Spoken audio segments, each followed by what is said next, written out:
नमस्कार साथियों, बाल विद्या मंदिर सीनियर सेकेंडरी स्कूल खत्रीपुर नागौर के ई लर्निंग प्लेटफॉर्म पर आपका स्वागत है। आज के इस वीडियो में हम डायरेक्ट इनडायरेक्ट के डायलॉग फॉर्म को लेकर चलेंगे। 5 प्रकार के सेंटेंस के हमने वीडियो अपलोड कर दिए। उम्मीद है आपने उनको देख लिए होंगे। अगर किसी ने नहीं देखे हैं तो पहले आप उन वीडियो को देखें, उसके बाद में ये चीज़ आपको जो है बहुत अच्छे ढंग से समझ में आ जाएगी, क्योंकि हमने उसमें सिंपल सेंटेंस को किया है, इंट्रोगेटिव हमने किया है, इंपेरेटिव को लेकर हम चले हैं, ऑप्टेटिव को लेकर चले हैं और एक्सक्लेमेटरी सेंटेंस को लेकर चले हैं। आज का वीडियो जो होगा वो वीडियो डायलॉग फॉर्म को लेकर होगा कि भाई कभी कभार परीक्षा के अंदर जो है डायलॉग फॉर्म को लेकर सवाल पूछ लिए जाते हैं। तो डायलॉग फॉर्म के अंदर किस प्रकार से हम वाक्य को डायरेक्ट से इनडायरेक्ट में बदलेंगे, उस चीज़ को हम लेकर चलेंगे आज। तो आज के वीडियो में अपन बात करते हैं डायरेक्ट एंड इनडायरेक्ट स्पीच की डायलॉग फॉर्म।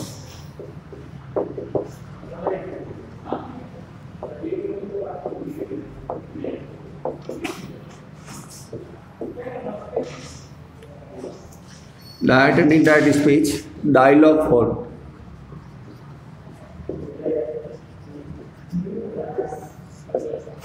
डायलॉग एक संवाद होता है किसी दो के बीच में। एक कहता है या कुछ पूछता है, दूसरा वाला उसका जवाब देता है। इस फॉर्म को हम जो डायलॉग फॉर्म बोलते हैं, संवाद जिसको बोलते हैं, बातचीत अपन करते हैं उसको। तो अभी तक जो अपन ने किए थे वो एक सेंटेंस हमारे सामने था, उसको हमने इनडायरेक्ट में बदला। लेकिन आज जब है डायलॉग फॉर्म में जब होंगे तो हमारे सामने 2 सेंटेंस आएंगे। 2 सेंटेंस को हम जो है उसके अंदर बदलेंगे इनडायरेक्ट स्पीच के अंदर। तो किस प्रकार से जो है हम बदलेंगे वो भी अपन देख लेते हैं। जैसे एक मैं आपके सामने अब उदाहरण 3-4 उदाहरण रखूँगा, ज़्यादा ये लंबा वीडियो नहीं होगा, थोड़ा सा, लेकिन समझ में आपको पूरी तरह से आ जाएगा। इस बात का मैं आपको पक्का विश्वास दिला सकता हूँ। ठीक है, तो अपन चलते हैं। जैसे पहला उदाहरण मैं लिखता हूँ।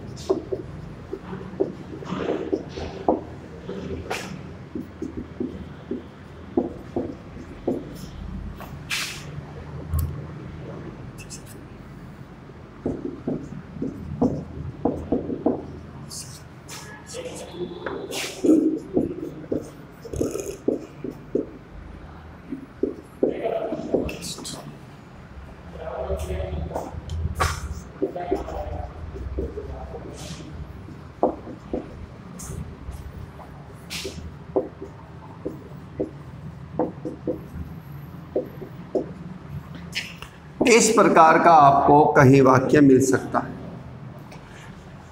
इस प्रकार का अगर पैटर्न दिया हुआ है तो ये पैटर्न जो है वो डायलॉग फॉर्म का पैटर्न होता है, जिसमें 2 के बीच में बातचीत को दिया गया है। नीचे इसके आपको इस प्रकार का दिया हुआ है। वो चाहे एग्जामिनर तो इससे थोड़ा आगे वाला हिस्सा भी दे सकता है, वो चाहे तो यहाँ तक भी एंड कर सकता है। लेकिन ये बात आपको मान के चलनी है कि जितना वो दे रहा है आंसर के अंदर, उससे आगे हमें चलना है, उसमें किसी प्रकार का फेरबदल हमें नहीं करना है। जैसे इसने यहाँ आस्कर लिखा है तो फिर हमें आस्कर को मान के ही चलना है। हमें यहाँ पे टोल्ड नहीं करना है, हमें यहाँ पे सजेस्टेड नहीं करना है, रिप्लाइड नहीं करना है। जो चीज़ उसने दे रखी है वहाँ तक तो उसको सही मानते हुए उससे आगे बढ़ना है। ठीक है, अब देखो इसमें होता क्या है। ये टीचर है, ये इससे अगले वाला वाक्य है। इसका मतलब ये आपके रिपोर्टेड स्पीच का सेंटेंस बनेगा। अब रिपोर्टेड स्पीच का सेंटेंस कब बनेगा? जब टीचर ये बात कहेगा, क्योंकि कहने वाला इसमें स्पीकर कौन है? टीचर है, सब्जेक्ट है।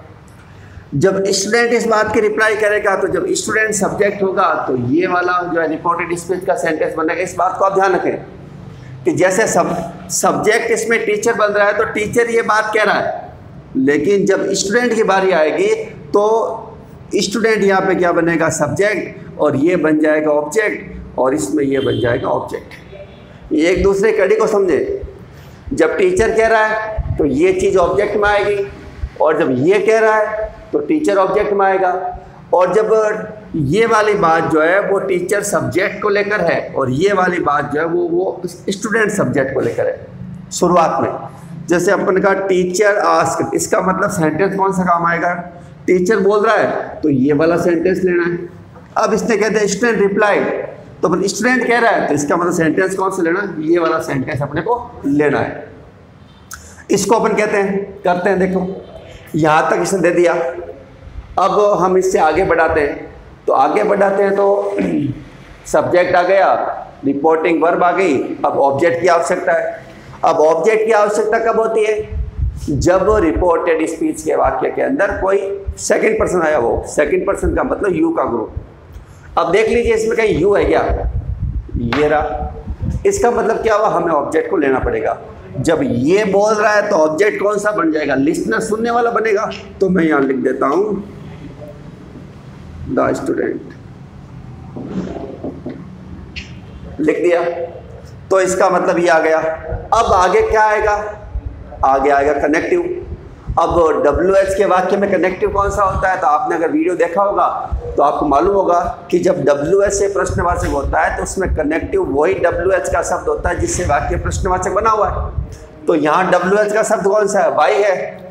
तो मैं यहाँ कनेक्टिव के रूप में जो है वो वाई ही लूँगा, दूसरा कोई कनेक्टिव नहीं लगेगा। ये आप ध्यान रखें, WH वाले में कनेक्टिव खुद ही जो है वो WH का शब्द ही होता है। उसके बाद में ये चीज़ आ गई। अब क्या रहा? आर, इसको छोड़ना है क्योंकि हमें वापस इंट्रोगेटिव रखना नहीं है, और जब नहीं रखेंगे तो हम किसको लेंगे? यू को लेंगे। अब देखो यू कौन से पर्सन का है? तो यू सेकंड पर्सन का है। बदलेगा किसके अनुसार? तो ये वाला बात आप ध्यान रखें, SON/1 2 3। इस चीज़ को आप ध्यान रखें। फर्स्ट पर्सन के प्रोनाउन सब्जेक्ट के अनुसार, सेकंड पर्सन के प्रोनाउन ऑब्जेक्ट के अनुसार, थर्ड पर्सन के प्रोनाउन नो चेंज। इस बात को आप ध्यान रखें। सेकंड पर्सन है तो ऑब्जेक्ट के अनुसार बदलेगा। अब इसमें ऑब्जेक्ट कौन सा है? ये वाला ऑब्जेक्ट है, ठीक है। तो स्टूडेंट के मैं यहाँ पे ही मान रहा हूँ, और जब यहाँ पे ही मानूंगा तो यू बदलेगा ही के अनुसार, तो यहाँ पे वापस क्या आ जाएगा? ही, क्योंकि यू यहाँ पे सब्जेक्ट है तो यहाँ पे सब्जेक्ट, ही का सब्जेक्ट जो बनेगा वो ही बनेगा। उसके बाद में लेते हैं वापस आर को, आ गया तो ईजार में बदलते हैं वाजवर में, तो यहाँ पे क्या आ गया? वाज। तो ये भी काम हो गया, इसका ही काम हो गया, इसका भी काम हो गया। अब लेट शब्द है तो लेट में ये लेट, और टुडे का अपन करते हैं दैट डे। टुडे बदलता है दैट डे के अंदर। तो ये आपके सेंटेंस हो गया। अब दूसरा वाला, रिप्लाइड क्यों किया उसने? क्योंकि प्रश्न पूछा गया है, जब हम उसका जवाब देते हैं, जवाब देना रिप्लाई होता है। तो इस बात को आप ध्यान रखें कि अगर उसने नहीं दिया गया है, डायलॉग फॉर्म के अंदर है, पहले सवाल पूछा गया है, उसके बाद आप उत्तर दे रहे हैं, फिर आपको रिपोर्टिंग वर्ब रिप्लाइड ही करनी होगी। वहाँ पे आप टोल्ड नहीं कर सकते, वहाँ पे आप आस्क नहीं कर सकते, ठीक है। तो रिप्लाइड इसने खुद ने दे दिया है, हमें करने की आवश्यकता नहीं है। अब इसमें बात आती है कि ऑब्जेक्ट लेना है। ऑब्जेक्ट जब ये बोलेगा तो ये ऑब्जेक्ट बन जाएगा, लेकिन क्या आवश्यकता है क्या हमें इसमें ऑब्जेक्ट की? I am busy in serving my guest. You second person कहीं है नहीं, और जब सेकंड पर्सन नहीं होता है तो हमें ऑब्जेक्ट की आवश्यकता नहीं होती है, तो हम इसको नहीं लेते हैं। तो ये सिंपल सेंटेंस है, और सिंपल सेंटेंस को कर दे के कनेक्टिव सीधा अपन क्या लगा देंगे? दैट लगा दिया। उसके बाद में क्या है? उसके बाद में आई है, कौन से पर्सन का? फर्स्ट का, बदलेगा स्टूडेंट के अनुसार। ये यहाँ पे क्या है? ही मानते हैं, तो आई सब्जेक्ट है तो ही का सब्जेक्ट जो बनेगा वो ही खुद बनेगा, ठीक है। अब एम है तो हमें मालूम है इजारे में बदलते हैं वाज वर्ग के अंदर, तो यहाँ पे हो जाएगा वाज, ठीक है। अब ये बीजी का बीजी, इन का इन, सर्विंग का सर्विंग, माई आ रहा है। माई कौन से पर्सन का है? फर्स्ट का है, वही स्टूडेंट के अनुसार बदलेगा, तो माई वहाँ पे संबंध है, तो ही का संबंध जो होगा वो हो जाएगा हिज, और ये हो जाएगा गेस्ट। तो इस प्रकार से ये डायलॉग फॉर्मूला होगा कि किस प्रकार से आपको सेंटेंस दिया हुआ होता है, किस प्रकार से आपको जो है उसको बदलना होता है। जैसे एक उदाहरण अपन और करते हैं जिससे अपने को और थोड़ा मालूम चल जाए किस प्रकार से होगा।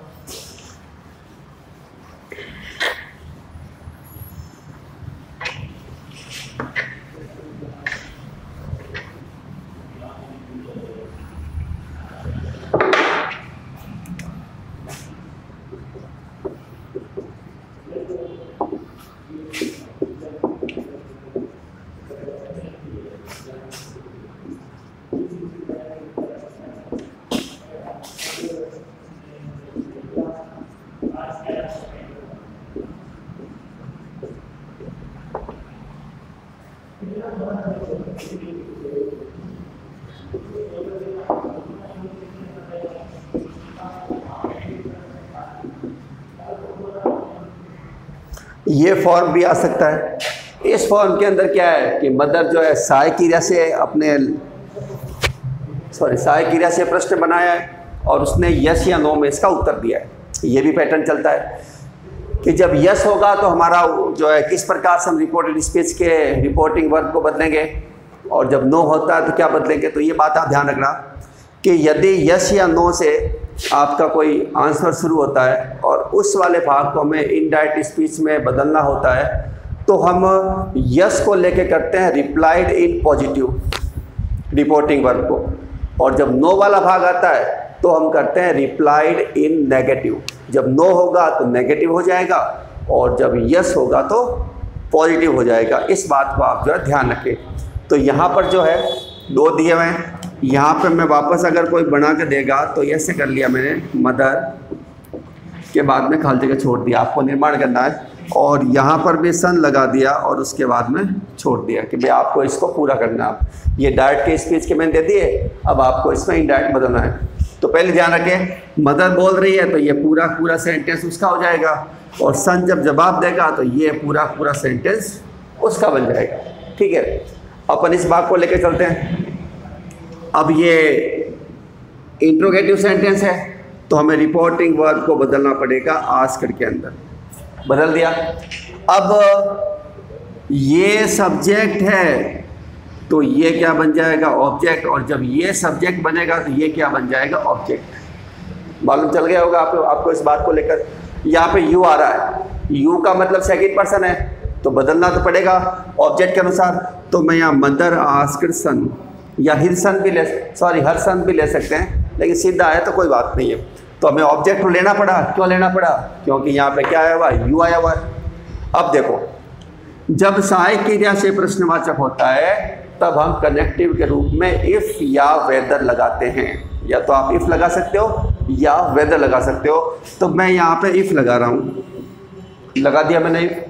अब क्या करना है, सबसे पहले सहायक क्रिया को छोड़ना है। किसको लेना है, सब्जेक्ट को लेना है। सब्जेक्ट इसमें यू है तो यू बदलेगा सन के अनुसार, ऑब्जेक्ट के अनुसार बदलेगा। तो यू यहाँ पे सब्जेक्ट है तो सन के लिए अपन क्या मान रहे हैं, ही मान रहे हैं, तो ही का सब्जेक्ट जो है वो ही बनेगा। ठीक है। अब देखो, डिड के साथ वर्ब की फर्स्ट फॉर्म, डू डज के साथ जब वर्ब की फर्स्ट फॉर्म होती है तो वो जाती है सेकंड फॉर्म के अंदर, लेकिन डिड के साथ जब वर्ब की फर्स्ट फॉर्म होती है तो वो जाती है हेड प्लस थर्ड फॉर्म के अंदर। तो यहाँ पर जो है मैं कर देता हूँ, डिड के बदल जाएगा हेड के अंदर और यहाँ हो जाएगा कंप्लीटेड। हो गया।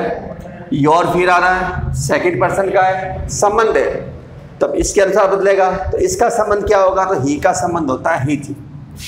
तो यहाँ पे आ जाएगा हिज, यहाँ पे आ जाएगा होम और यहाँ पे आ जाएगा वर्क।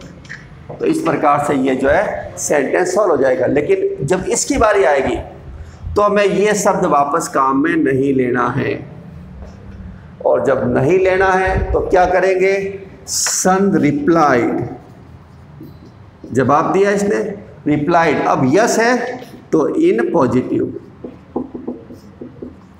अगर नो होता तो इन नेगेटिव हो जाता, और यस है तो इन पॉजिटिव। ठीक है।